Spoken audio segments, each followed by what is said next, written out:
Scary mysteries, twisted news, Dungeons & Dragons Disappearance, and Brenda Kerber. Terrifying cases of true crime and strange events. Every week, Twisted News dives into two mysterious and scary cases currently happening in our world. This week, we'll tackle the intriguing case of James Dallas Egbert III and the shocking developments on the Brenda Kerber disappearance case. Get ready for Scary Mysteries, Twisted News. Number 1. Dungeons & Dragons Disappearance. The disappearance of James Dallas Egbert III in the 1970s is thought to be one of the most controversial, most covered mystery cases of that era. Aside from the missing person case itself, what made his tragic plight an object of interest was the fact that it was tied to a popular game called Dungeons & Dragons. Dungeons & Dragons, or D&D, is a fantasy tabletop role-playing game that first came out in 1974. The object of the game is simple: slay monsters, most particularly dragons, and stay alive. Unlike traditional wargaming, D&D players are assigned with different skills, strengths, and weaknesses. And depending on the mode, a session could require a dungeon master, the one who presides over the game. Egbert was obsessed with this game, so much so that the media attributed his disappearance to it. But like with most mysteries, it was more complicated than that. Born in Dayton, Ohio, to a well-off family, Egbert was gifted with a supreme intellect. He finished high school at the age of 13. At 14, he entered Michigan State University as a college student, taking up computer science. It was expected, considering that at 12 he already knew how to program and make computer games. At the university, he mostly spent his time playing D&D. It was basically his life. He even participated in the live-action version of the game called LARP, which is live-action role-playing. Here, he would physically portray one of the characters and enact one of the plots. It so happened that underneath the MSU grounds was a large labyrinth of steam tunnels. The place was the perfect spot for LARPers, who would later on turn the dark, hot, and steamy tunnels into a maze of dungeons. On August 15, 1979, Egbert left a suicide note in his dormitory room at Case Hall. He then consumed some methaqualone, a sedative and hypnotic medication, before entering the MSU steam tunnels alone. Fortunately, his attempt to kill himself failed. He woke up the next day and immediately went into hiding. However, he was soon found, as there was a D&D convention that day, and some attendees had seen him in the area. But then Egbert had gone missing again, and this time the police and university authorities were prompted to search for the missing student. Initial investigations revealed that he had been dealing with a lot of issues that pushed him to commit suicide. Pressure over his school performance, possible drug use, depression, and loneliness were among the reasons pointed out by the police. Not satisfied with the findings, Egbert's parents hired the famous private investigator William Deere. Deere's investigation later revealed that the young man had also been dealing with his homosexuality. After going through all the available leads, Deere, together with the Michigan State Police, scoured through the tunnels. They found food and a blanket, but not the missing student. The lead detective theorized that Egbert's disappearance may have been related to Dungeons & Dragons, a lead that was picked up and sensationalized by the media. All sorts of theories, mostly wild ones, were thrown into the mix. Some said that the player might have badly injured himself during a session. Others went on to say that he was sacrificed as part of a satanic ritual. Weeks had gone by and the investigation went on. Deere began accepting tips and calls from anonymous people. One particular call piqued his interest. The information led him to a friend whom Egbert sought refuge with following the failed suicide attempt. The detective found out that Egbert had made another suicide attempt by ingesting cyanide. Once again, he survived, though. He then ran away to other locations before landing in New Orleans. Before he could even track him down in that city, Deere received a late-night call from Egbert himself. He revealed to the investigator his exact location in Morgan City, Louisiana. Right away, the PI traveled down there to recover the teenager. Upon their meeting, the youngster told him everything about his life. He did, however, plead with the detective to keep his secrets. Deere agreed and gave the minors custody to his uncle on September 13, 1979. After spending a month with his relative in Texas, Egbert returned to Ohio and transferred to Wright State University. On August 11, 1980, the D&D enthusiast shot himself in the head. He died with a gunshot wound 5 days later. 4 years after his death, Deere revealed Egbert's story in his book, The Dungeon Master.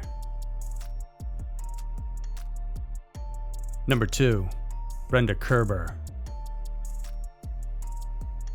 You often hear stories of people whose lives drastically change after converting to a particular belief or religion. Sadly, a lot of these changes aren't exactly for the better, and for some, they end in tragedy. Parents James Barrett Jr. and Dorothy Barrett Knecht spoke highly of their daughter, Brenda Kerber. They described her as having a bright disposition in life.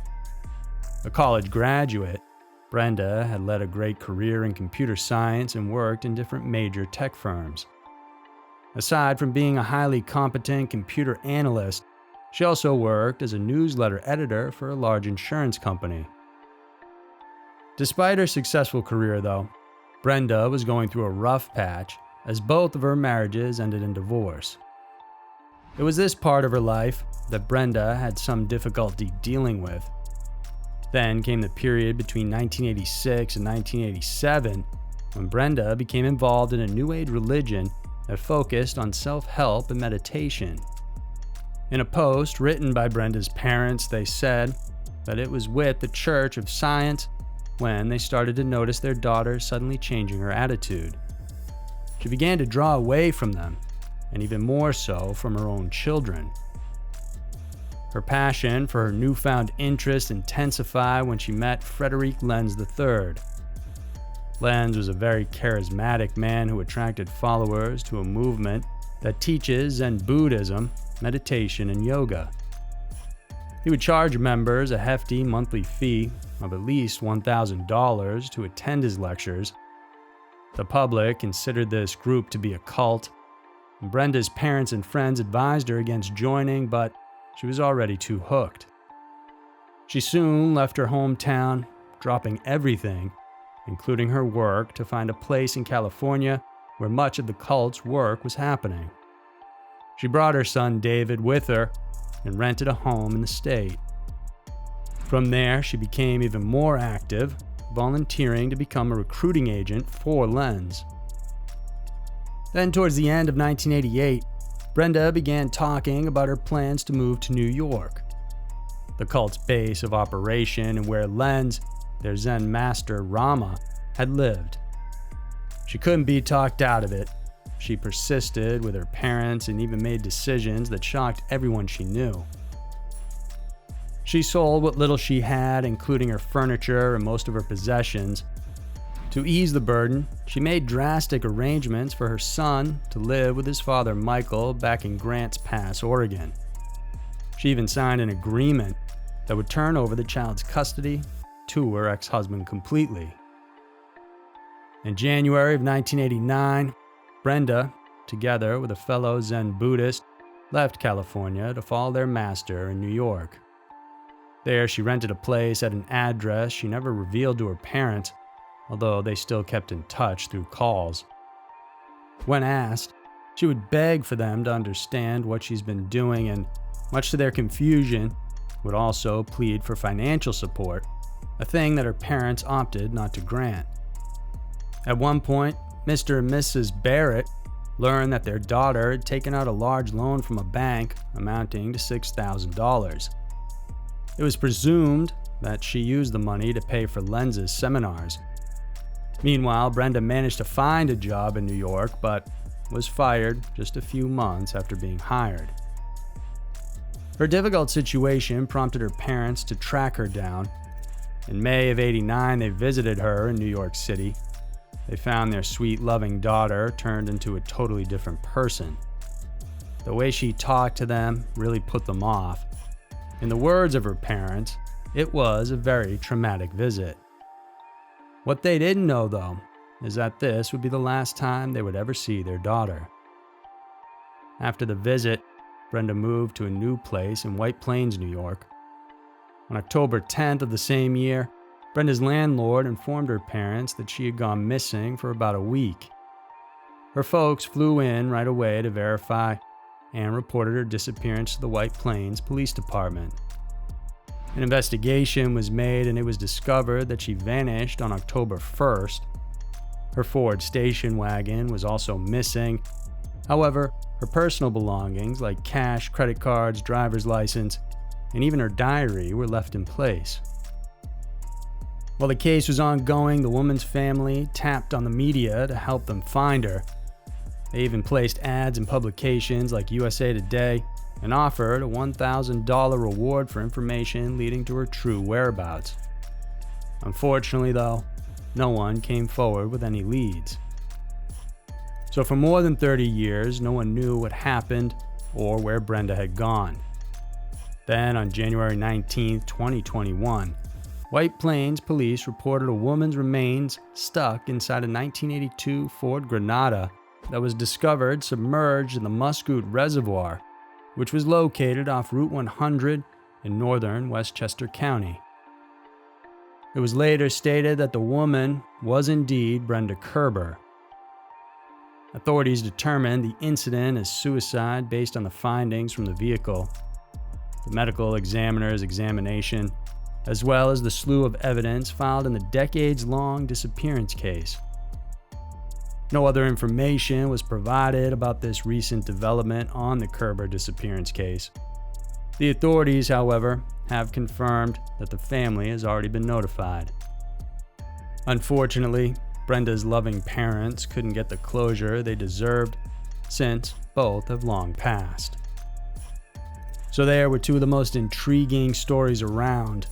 The world can be a crazy place, and Twisted News is sure to show you why. If you guys enjoy watching this video, then please do subscribe to our channel. We have new videos coming out every single week for you guys to check out. I appreciate you tuning in, and I'll see you soon.